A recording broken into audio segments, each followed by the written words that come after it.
Perihal putusan Mahkamah Konstitusi nomor 90 garing PUU strip 21 Romawi garing 2023 untuk selanjutnya akan kami sebut dengan putusan MK nomor 90. Pemohon mendalilkan bahwa adanya intervensi. Dilanjutkan ke pendalil pelanggaran prosedur saja di halaman 56. Baik. Kalau putusan 90 sudah clear ya. Baik, sudah dianggap ulang-ulang maksudnya. Baik, Yang Mulia, dianggap telah dibacakan. Kemudian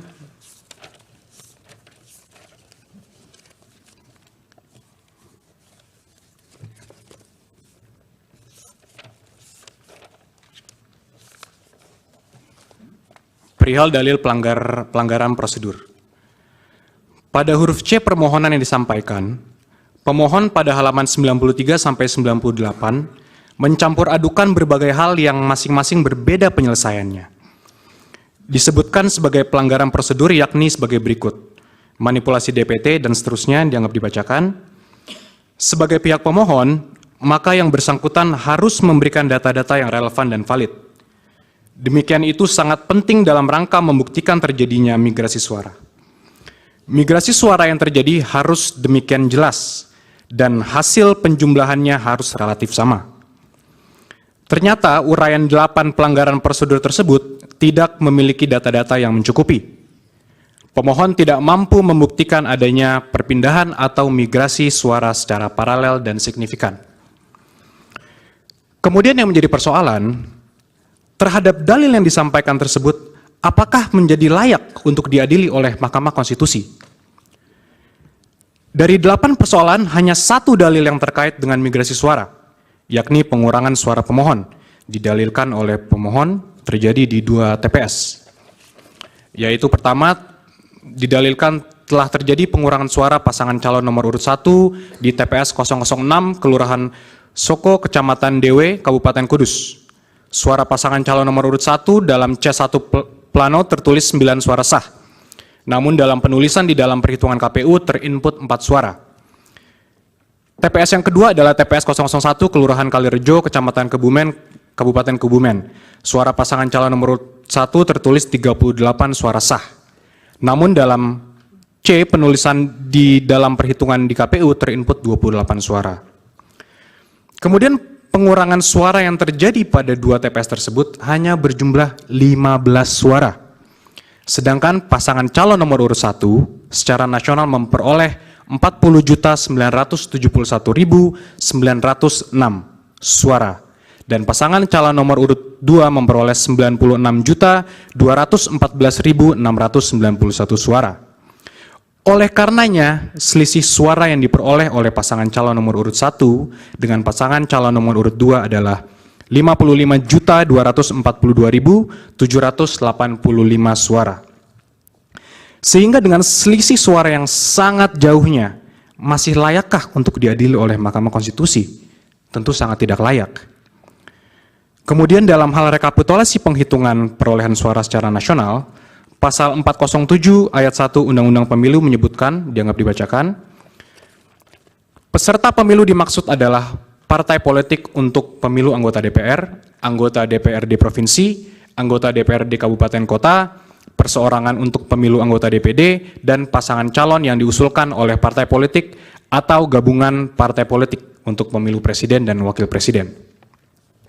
Mengacu pada ketentuan pasal 407 ayat 1 Undang-Undang Pemilu, maka dugaan terjadinya pelanggaran, penyimpangan, dan atau kesalahan dalam pelaksanaan rekapitulasi perhitungan perolehan suara secara nasional menjadi kewenangan Bawaslu. Dengan demikian terhadap dugaan terjadinya pelanggaran, penyimpangan, dan atau kesalahan dalam pelaksanaan rekapitulasi perhitungan perolehan suara, kalaupun benar ada kuat non, harus diselesaikan hanya, sekali lagi, hanya oleh Bawaslu, bukan oleh Mahkamah Konstitusi. Selanjutnya, pemohon mendalilkan dalam permohonannya, kami anggap telah dibacakan, ada 19 poin yang mulia. Dapat kami sampaikan bahwa seluruh dalil tersebut adalah tidak benar dan tidak terbukti kebenarannya. Dan seandainya pun benar ada, kuat non, tidak terbukti pula ada kaitannya atau hubungannya dengan signifikansi perolehan suara yang diperoleh oleh pasangan calon nomor urut 2. Artinya, perbuatan-perbuatan tersebut seandainya pun ada, kuat non, tidak dapat dibuktikan ada hubungan kausal atau pengaruh dengan perolehan suara yang diperoleh oleh pasangan calon nomor urut 2. Terlebih lagi, kesemua hal tersebut di atas tidak dapat dibuktikan secara terstruktur, sistematis, dan masif. Dalil-dalil permohonan tersebut di atas hanyalah merupakan tuduhan-tuduhan yang tidak berdasar dengan menggunakan narasi-narasi yang di dalamnya terkandung diksi-diksi curang dan menyesatkan, semata-mata hanya untuk menggiring opini dengan tujuan mendegradasi terpilihnya pasangan calon nomor urut 2. Tuduhan-tuduhan tersebut adalah tuduhan yang sangat menyakitkan karena telah menafikan hak mayoritas rakyat Indonesia untuk menentukan pilihannya memilih pasangan Prabowo Gibran yang begitu dicintai dan diharapkan oleh mayoritas rakyat Indonesia sebagai presiden dan wakil presiden Indonesia.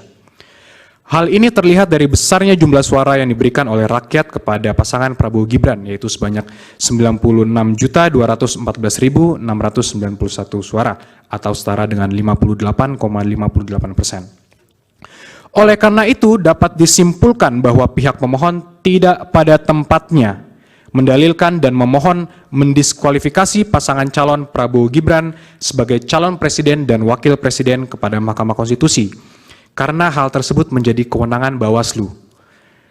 Hanya ada satu kewenangan Mahkamah Konstitusi dalam sengketa pemilu presiden dan wakil presiden, yakni terhadap hasil perhitungan suara yang mempengaruhi penentuan terpilihnya pasangan calon atau penentuan untuk dipilih kembali pada pemilu presiden dan wakil presiden sesuai pasal 475 ayat 2 Undang-Undang Pemilu.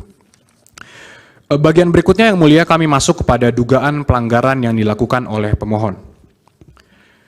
Dalil-dalil pemohon terkait tuduhan pelanggaran yang dilakukan pihak terkait hanyalah merupakan tuduhan-tuduhan yang tidak berdasar dengan menggunakan narasi-narasi yang di dalamnya terkandung diksi-diksi curang dan menyesatkan semata-mata hanya untuk menggiring opini dengan tujuan mendegradasi terpilihnya pasangan calon nomor urut 2.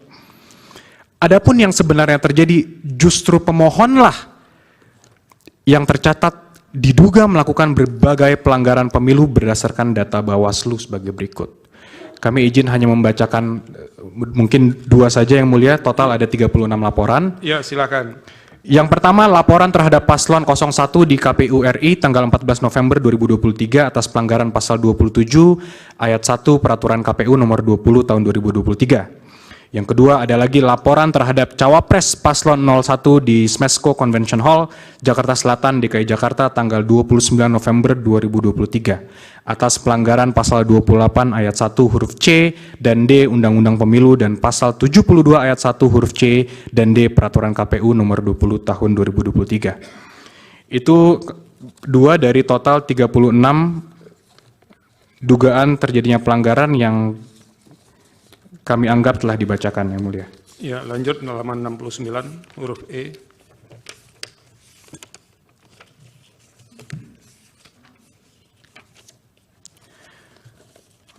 Poin berikutnya yang akan kami sampaikan adalah poin E, tidak ada intervensi penguasa atas kemenangan pihak terkait.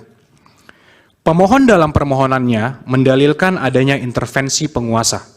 Dalam hal ini presiden, para menteri, PJ Kepala Daerah, aparatur negara, kepala desa, untuk memenangkan pihak terkait dalam kontestasi pemilihan presiden dan wakil presiden 2024. Dalil pemohon tersebut selain mengada-ngada dan menyesatkan, juga menafikan semua usaha, strategi, kerja keras partai politik pengusung, kelompok relawan, dan tim pemenangan di pusat maupun daerah dalam memperjuangkan kemenangan pihak terkait pada pemilihan presiden dan wakil presiden tahun 2024.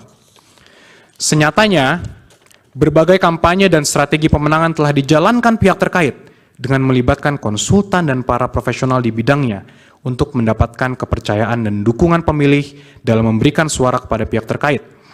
Salah satunya merebut perhatian dan kepercayaan kaum milenial, yaitu 33,6% suara pemilih, dan juga pemilih Gen Z, yaitu 22,85% dari suara pemilih. Dengan menghadirkan sosok tokoh muda sebagai calon wakil presiden, serta komunikasi kampanye yang sesuai kehidupan kaum muda. Alhasil, semua perencanaan kampanye dan strategi kemenangan yang dijalankan telah membawa kemenangan bagi pihak terkait dengan memperoleh suara 58,58% atau setara dengan 96.214.691. Dalil pemohon yang seolah menunjukkan adanya intervensi dari Presiden dan para menteri dengan mempolitisasi program kerjanya dalam memenangkan pihak terkait kiranya sangat absurd dan mengada-ngada. Mengingat semua program kerja Presiden dan para menterinya telah direncanakan jauh hari atau setidaknya setahun sebelumnya dengan pengajuan anggaran atau APBN yang telah disetujui DPR. Sehingga bagaimana mungkin program kerja pemerintah tersebut dikait-kaitkan dengan kontestasi pemilihan presiden dan wakil presiden tahun 2024. Selanjutnya mengenai dalil pemohon tentang kenaikan gaji dan tunjangan penyelenggara pemilu di momen kritis adalah dalil yang keliru dan sangat mengada-ngada. Karena hal tersebut merupakan program Kementerian Pendayagunaan Aparatur Sipil Negara dan Reformasi Birokrasi atau PAN-RB yang telah ditetapkan pada tahun anggaran sebelumnya. Pemberiannya dalam bentuk tunjangan berbasis capaian kinerja dan bukan kenaikan kerja sebagaimana didalilkan oleh pemohon. Sehingga jelas program tersebut tidak ada kaitannya dengan Presiden, terlebih menghubungkannya dengan kontestasi pemilu 2024.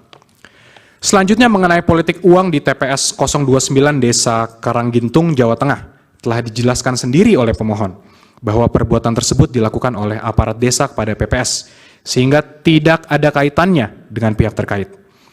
Sedangkan mengenai pemberian uang yang dilakukan Gus Miftah, itu dilakukan dalam kapasitas pribadi. Karena sampai saat ini yang bersangkutan tidak pernah tercatat sebagai tim kampanye, baik di tingkat nasional maupun daerah. Adapun terkait tuduhan pencoblosan lebih dari 1 kali, tidak jelas dilakukan oleh siapa dan untuk kepentingan siapa. Sehingga biarlah diproses oleh Bawaslu agar persoalan menjadi terang dan dapat dimintai pertanggungjawaban dari pelakunya. Demikian halnya dengan bantuan sosial atau bansos dari pemerintah. Itu adalah program kerja yang telah berjalan selama ini, termasuk di luar tahun pemilu dengan pengaturan melalui Perpres nomor 63 tahun 2017.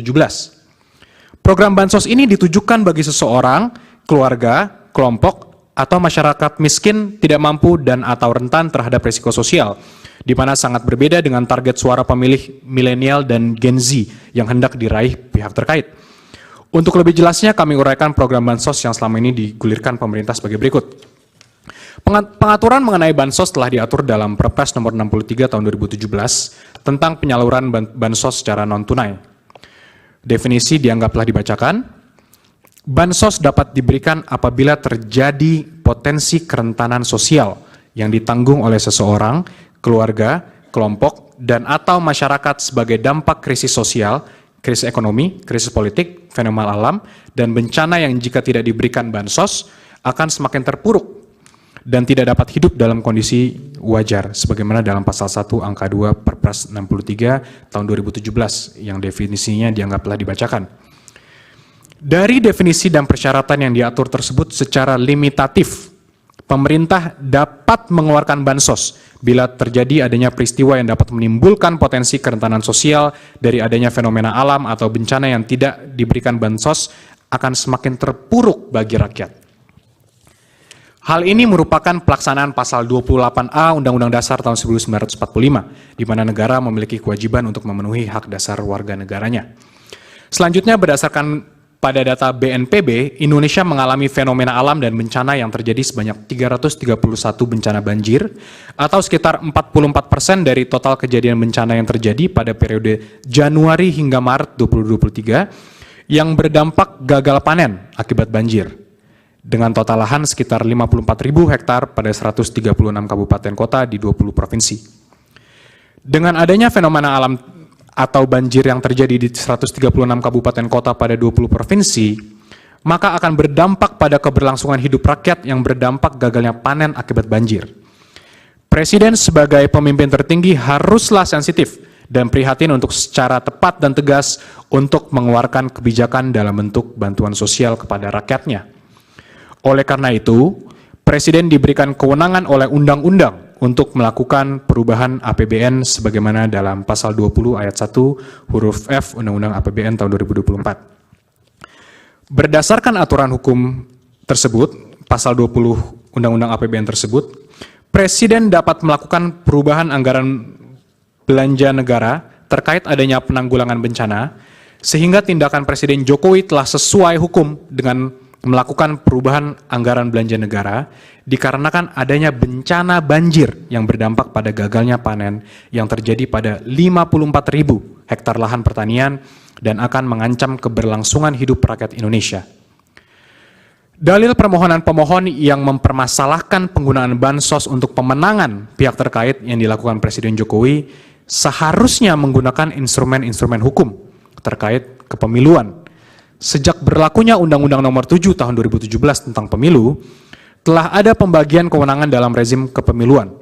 Jenis pelanggaran administrasi pemilu dan sengketa proses pemilu yang merupakan kewenangan dari Bawaslu, pelanggaran pidana pemilu merupakan kewenangan Gakumdu, dan sebuah lembaga yang memeriksa dan mengadili pelanggaran etik penyelenggara pemilu melalui DKPP. Serta perselisihan hasil pemilu merupakan kewenangan dari Mahkamah Konstitusi.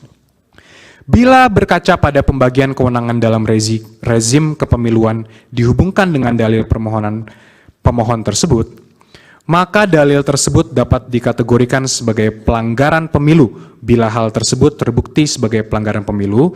Hal ini berdasarkan pada pasal 283 ayat 1 Undang-Undang Pemilu yang dianggap telah dibacakan. Dari uraian di atas, pelanggaran pemilu dapat dilihat dari definisinya dalam pasal 1 angka 31 per Bawaslu nomor 8 2022 dianggap telah dibacakan. Sehingga bila pemohon yang mendalilkan adanya pelanggaran pemilu, maka pemohon dapat melaporkan pelanggaran tersebut kepada Bawaslu untuk dapat mengkualifisir apakah sebagai pelanggaran pemilu atau pidana pemilu.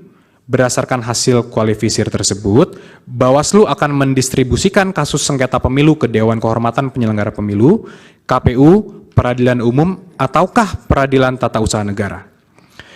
Pemohon secara kasat mata telah mencampur adukan antara pelanggaran pemilu dengan perselisihan hasil pemilu. Dengan catatan, itu pun kalau pelanggaran pemilu yang didalilkan dapat dibuktikan secara sah dan meyakinkan. Tapi senyatanya dari pemohon belum ada satupun yang mengajukan laporan ke Bawaslu terkait adanya dugaan pelanggaran pemilu yang dilakukan Presiden yang memberikan bantuan sosial kepada rakyat akibat adanya peristiwa fenomena alam atau banjir yang terjadi di 136 kabupaten kota pada 20 provinsi. Dilanjut ke huruf L, halaman 76, kesimpulan semuanya itu. Baik, Yang Mulia.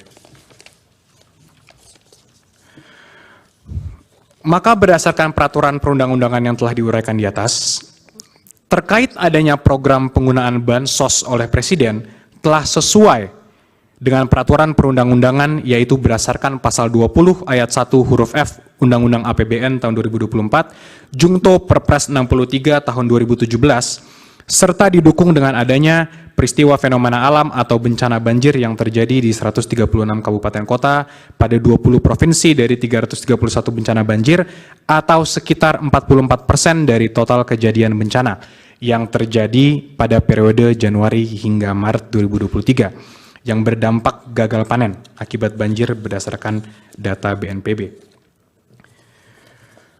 Sebagaimana telah kami singgung pada bagian pendahuluan, program Bansos merupakan amanat konstitusi yang bertujuan untuk sebesar-besarnya kemakmuran rakyat, yang mana sepanjang program Bansos dimaksud kemudian secara normatif telah dimasukkan ke dalam kerangka APBN yang dibahas dan disepakati bersama antara pemerintah, DPR RI, maka hal-hal lebih lanjut dan teknis dalam penyalurannya ialah menjadi open legal policy dari pemerintah. Dalil pemohon yang menyatakan Presiden melakukan 16 kali kunjungan selama 4 bulan pada kantong-kantong suara rendah Prabowo di tahun 2014 dan 2019 kiranya mengada-ngada dan menyesatkan publik.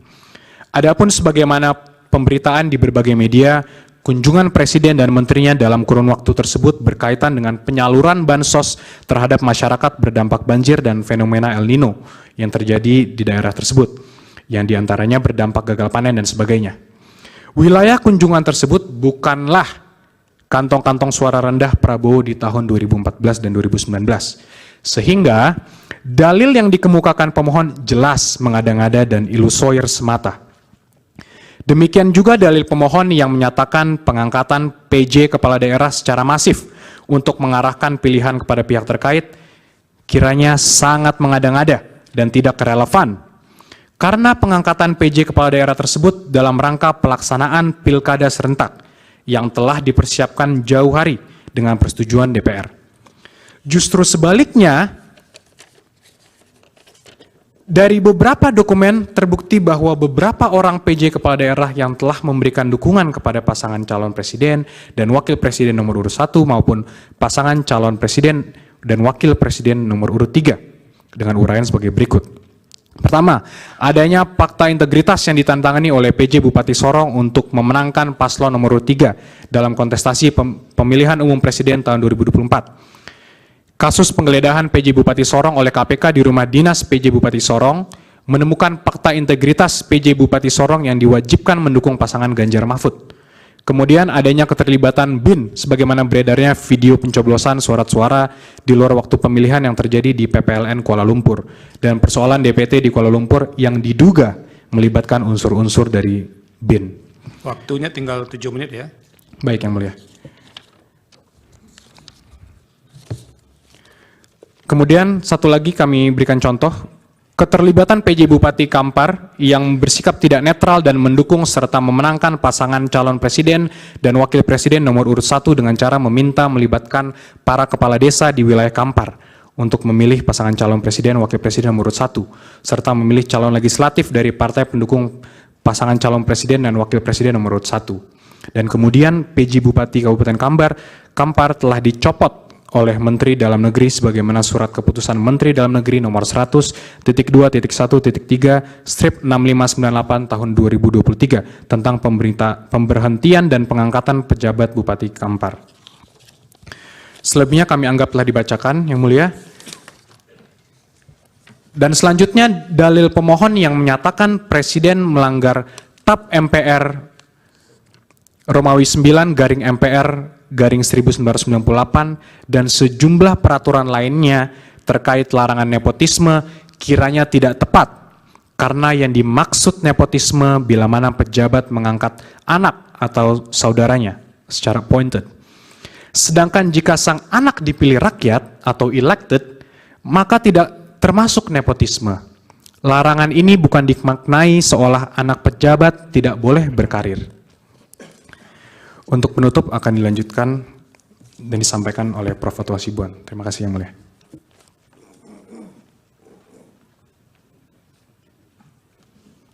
Download Tribun X sekarang, menghadirkan lokal menjadi Indonesia.